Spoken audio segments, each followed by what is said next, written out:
2 bulan menjelang pencoblosan pemilihan presiden 2019, kedua kubu Capres-Cawapres saling menuding adanya konsultan asing yang digunakan dalam Pilpres. Kubu petahana Jokowi Ma'ruf Amin menyebut lawannya Prabowo Subianto Sandiaga Uno menggunakan konsultan asing yang diduga membantu pasangan Prabowo Sandiaga Uno untuk pemilihan presiden 2019. Dikutip Detik.com, juru bicara TKN Aceh Hasan Sadzili menduga konsultan kampanye politik Prabowo Subianto Rob Alin terlibat kembali dalam Pilpres 2019 ini. Berdasarkan jejak digital yang ditemukan dalam pengakuan Rob Alin yang mengakui menjadi bagian tim pemenangan Prabowo Hatta pada Pilpres 2014. Aceh mempersoalkan foto yang tersebar memperlihatkan ada 2 orang asing dalam satu ruangan bersama Prabowo Sandiaga. Dalam foto tersebut terdapat tokoh lain seperti Ketua Umum Partai Demokrat Susilo Bambang Yudhoyono dan sejumlah elit dari Koalisi Indonesia Adil dan Makmur. Tidak terima dengan tudingan tersebut, Wakil Ketua Umum Gerindra yang juga juru kampanye nasional Prabowo Subianto Sandiaga Uno, Fadlizon, membantah tudingan calon presiden nomor urut 01 Joko Widodo yang menyebut pihaknya menggunakan jasa konsultan asing. Menurut Fadlizon, Badan Pemenangan Nasional Prabowo Sandi tak cukup biaya untuk membayarnya. Konsultan asing yang kita pakai bukan karena kita tidak mau, tapi kita nggak bisa bayar. Laporkan dong, apa kata Jokowi, laporkan kalau punya bukti. Ya, kalau dia tidak bisa membuktikan, dia penyebar hoax dan fitnah. Fadli menantang Jokowi untuk menyebut nama konsultan asing tersebut jika benar-benar punya bukti. Jangan sampai tudingan tersebut menjadi fitnah. Fadli mengatakan konsultan Prabowo Sandi hanya anggota BPN saja. Sementara itu, Menteri Koordinator Bidang Politik Hukum dan Keamanan Wiranto mengatakan pemerintah tidak mempersoalkan penggunaan konsultan asing asal sah dan sesuai undang-undang. Konsultan itu asal sah-sah aja kan tidak masalah. Ya. Asal sah, sesuai dengan hukum, undang-undang, kan tidak ada masalah. Selama konsultan itu juga memberikan konsultasi, memberikan saran-saran yang positif, yang tidak melanggar hukum. Konsultan Indonesia pun, atau katakan konsultan dalam negeri, kalau sarannya melanggar hukum, nah itu kita tangkap. Menurut Wiranto, masalahnya bukan pada konsultan asing atau tidak, melainkan lebih kepada materi yang diberikan konsultannya. Tidak cuma kepada Prabowo Sandi, kini Jokowi Ma'ruf juga disebut-sebut menggunakan konsultan asing asal Amerika Serikat. Memang tidak ada aturan yang mengatur soal ini, KPU hanya mewajibkan tim sukses warga negara Indonesia. Dan itu kemudian sudah dilakukan oleh kedua pihak, nama-namanya semua Indonesia. Jadi kemudian apa yang dikhawatirkan masing-masing pihak sekarang? Kita bahas malam ini bersama Bang Ade Irfan Pulungan, Direktur Hukum dan Advokasi Tim Kampanye Nasional Jokowi Ma'ruf. Bang Ade, selamat malam. Malam. Terima kasih sudah hadir di sini. Kemudian ada juga Bang Habibur Rahman, Jubir Advokasi Badan Pemenangan Nasional Prabowo Sandi. Bang Habib, selamat malam. Malam. Terima kasih sudah hadir di sini. Dan juga ada Mas Adi Praitno, analis politik dari UIN Jakarta. Selamat malam Mas Adi. Malam Putri. Terima kasih Mas sudah sampai di sini. Saya ke Bang Habib dulu. Kemarin seminggu terakhir ya ini bergulir terus soal ini. Awalnya memang kemudian disampaikan oleh Capres petahana Joko Widodo hari Sabtu kemarin. Tapi kemudian sekarang tudingan sedang berupaya dibalikan kepada Jokowi Ma'ruf nih sepertinya kalau dari BPN. Ya, saya pikir apa yang disampaikan propaganda Rusia itu sudah dibantah, bukan hanya kami ya.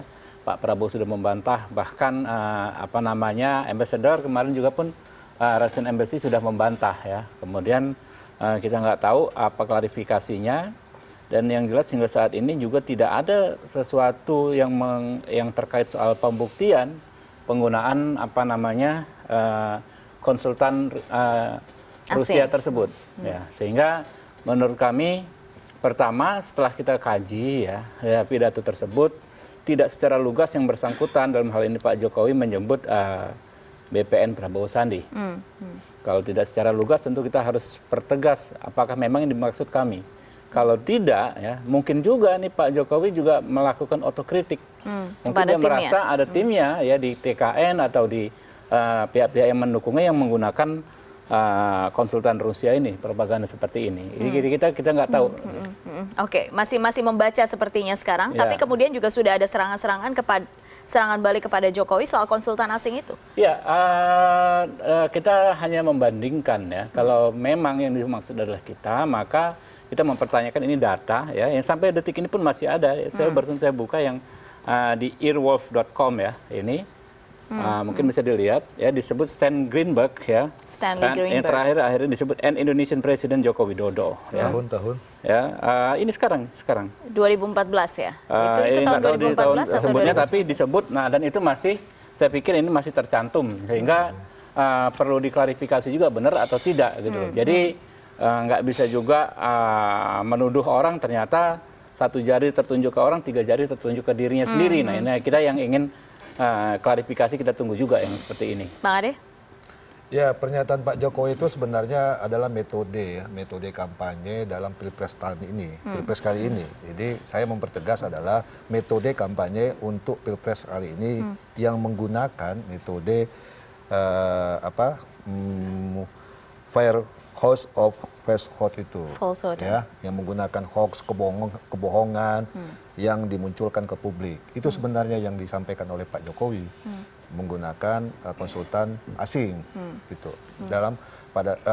Bukan negaranya, tapi adalah metode kampanyenya. Jadi yang dikhawatirkan metodenya? Iya. Jadi tidak masalah kalau misalnya pun memang benar Prabowo Subianto menggunakan konsultan asing? Konsultan itu kan memang ada aturannya. Ya, ada aturannya, KPU juga menerapkan itu, ada aturannya. Nah, memang kalau sepanjang itu digunakan memang secara formal, tentunya kan ada persyaratan-persyaratan juga. Apakah dia memang bekerja untuk itu? Ya, kalau dia bekerja itu pasti ada aturan main yang dia harus ikuti, peraturan-peraturan hukum yang ada di Indonesia ini.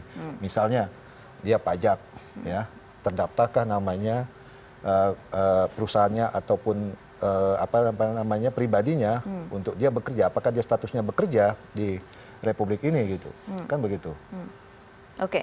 Kemudian bagaimana dengan tuduhan yang balik kemudian sudah ada datanya dari website Political Strategist? Itu kan juga sudah diklarifikasi yang bersangkutan dan kita tidak jelas itu tahunnya. Bukan tahun sekarang. Ya, yang disampaikan Pak Jokowi adalah tahun pada saat sekarang ini Pilpres 2019 menggunakan konsultan asing yang menyampaikan metode tadi itu yang saya sampaikan adalah untuk menyampaikan kebohongan. Nah, metode ini kan sudah mewabah di beberapa negara yang mengikuti kontestasi Pilpres pada negara tersebut. Ya, saya catat dalam catatan kami itu ada Kenya, USA, Amerika, Brexit, ya, Brazil, itu berhasil. Tapi ada juga negara-negara yang memakai metode seperti itu tidak berhasil. Malaysia, Perancis, Meksiko. Bahkan di Perancis itu kementerian di sana memang memunculkan data riset mereka dengan model seperti ini itu sangat mempengaruhi nilai-nilai di sana gitu. Jadi sangat bertentangan gitu. Jadi makanya ditolak gitu. Nah, kita berharap metode untuk mengumbar semprotan kebohongan ini ya janganlah dilakukan di alam demokrasi di Indonesia karena memang nilai-nilai leluhur di Indonesia ini kan makhluk umat yang beragama ya, umat yang beradab. Semprotan kebohongan di situ katanya Bang Habib. Jadi gini, pertama soal Rusia ini sudah nggak bertanggung jawab. Pertama disebutkan jelas-jelas kan propaganda Rusia. Rusia itu tidak lain adalah nama sebuah entitas hukum yang namanya negara ya. Nah, ketika diprotes baru terkesan gelagapan. Kedua dalam konteks konten, firehouse of the falsehood. Saya pikir ini bukan hal yang baru, tapi dalam konteks sebaliknya. Kita kenal, Mbak, itu di kurpol-kurpol dasar kalau orang mau jadi aktivis, ada yang namanya teori hegemoni Gramsci. Gramsci, Bos, ya kan? Di mana yang paling mungkin mencangkokkan kesadaran palsu itu adalah orang yang berkuasa, rezim yang berkuasa. Ada aparatus represif, ada aparatus ideologis. Bagaimana kita mulai melek sampai mau tidur, dikondisikan untuk memahami ya kan, bahwa yang ada realita palsu gitu loh, untuk memiliki realita palsu, kesadaran palsu, itu memerlukan TV, memerlukan koran, memerlukan iklan, memerlukan aparat, memerlukan partai politik, memerlukan semua yang intinya yang paling mudah mengaksesnya adalah orang yang sedang berkuasa, sehingga ini dibolak-balik gitu loh, dibalik. Mirip-mirip maling teriak maling, ujungnya kalau itu ditujukan kepada kami gitu loh. Siapa yang mencangkokkan kesadaran palsu kok menuduh orang lain menyemprotkan kebohongan. Jadi nggak masuk akal ya di kondisi seperti ini, apalagi di zaman keterbukaan ini, di mana segala sesuatu bisa dengan cepat dikonfirmasi dan dicek. gitu. Nggak mungkin gitu loh. Misalnya kita ngomong sesuatu, orang belum, pemerintah resmi belum ngecek, orang sudah mau ngecek gitu loh. Jadi itu omong kosong semua kalau memang dituduhkan kepada BPN Prabowo Sandi. Baik, menarik sini sekarang sudah bergeser, berarti jadi bukan masalah konsultan asingnya, tapi mungkin metode, ada yang soal membangun kesadaran palsu, dan satunya soal menyemburkan kebohongan. Nanti ya Mas Adi setelah jeda. Kita bahas soal itu, tetap di CNN Indonesia Prime News.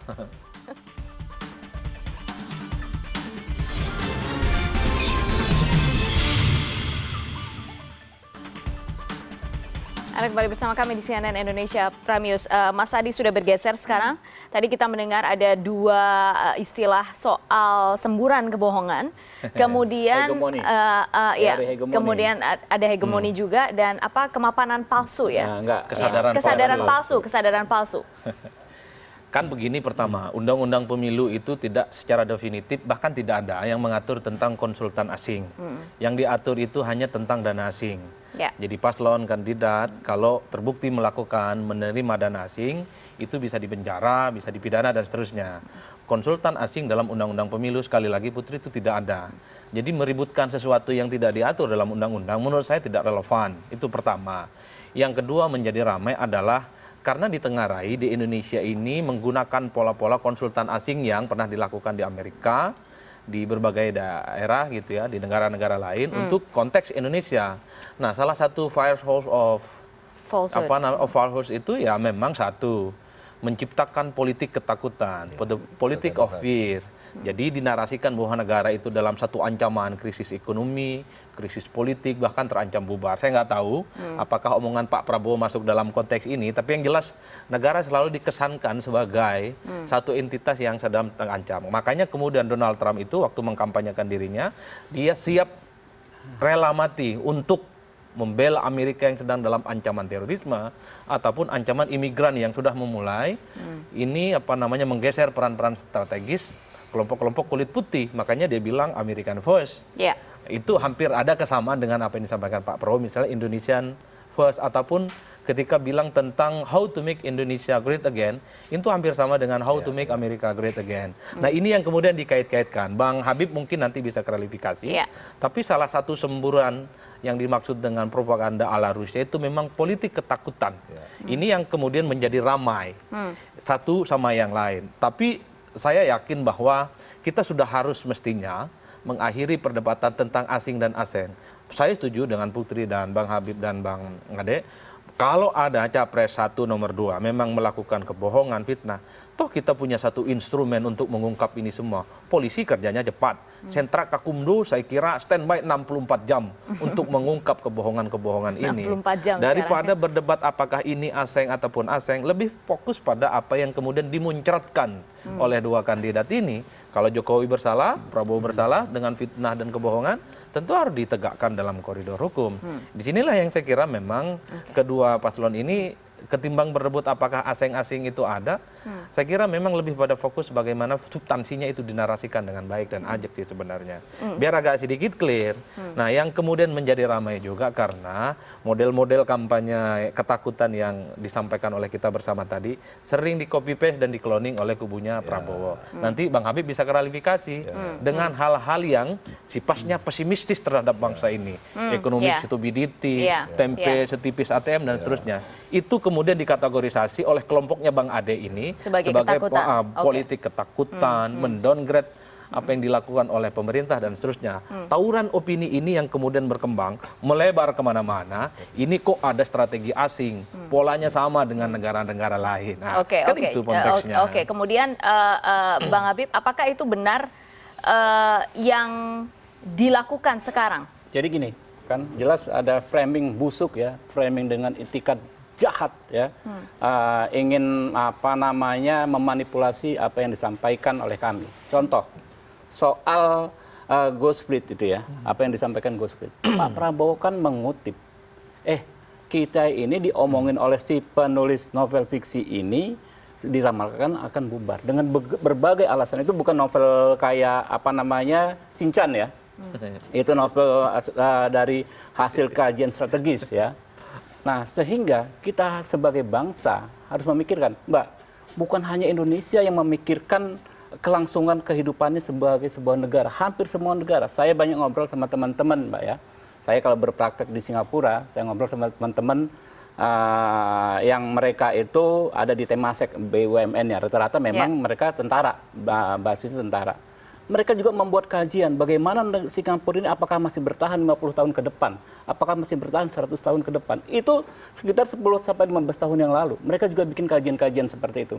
Saya pikir setiap bangsa ya harus mengantisipasi hal-hal apa yang kemungkinan bisa menjadi ancaman kemudian hari. Nggak ada yang salah, Mbak. Gitu. Jadi dan itu ya dilanjutkan, tidak berhenti sampai di situ, dilanjutkan oleh Pak Prabowo dengan dorongan motivasi bahwa kita sebagai bangsa harus kuat, sebagai bangsa jangan sampai menjadi kacung, sebagai bangsa jangan sampai diintervensi asing. Itu kurang lebih yang dulu dipropagandakan para pejuang kita. Kalau Anda ingat yang namanya politik etis, Belanda juga mempraktekkan, namanya penjajah sekalipun, mengatakan, hei kamu priayi, kamu beruntung, kamu hidup di zaman saat ini gitu loh. Kamu bisa sekolah dan lain sebagainya. Berapa beruntungnya kamu. Tapi itu kan kebohongan semua. Dan tugas kita sebagai elit ya memiliki akses informasi dan lain sebagainya lebih.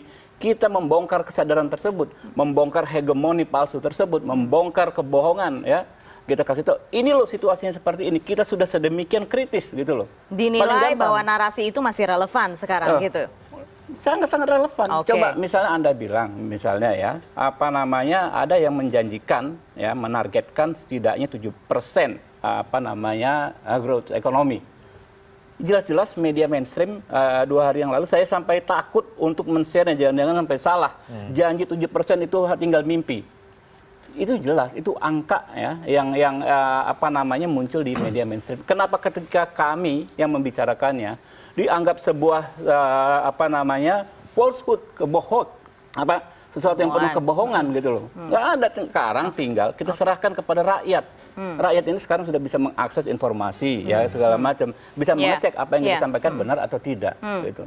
Oke.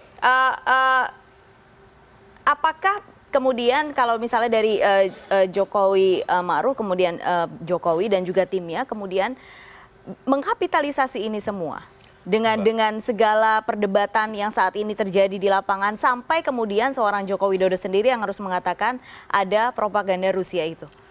Nanti dijawabnya ya setelah jeda ya. Ya, tetap bersama kami di CNN Indonesia Prime News. Bang Ade, sebentar ya.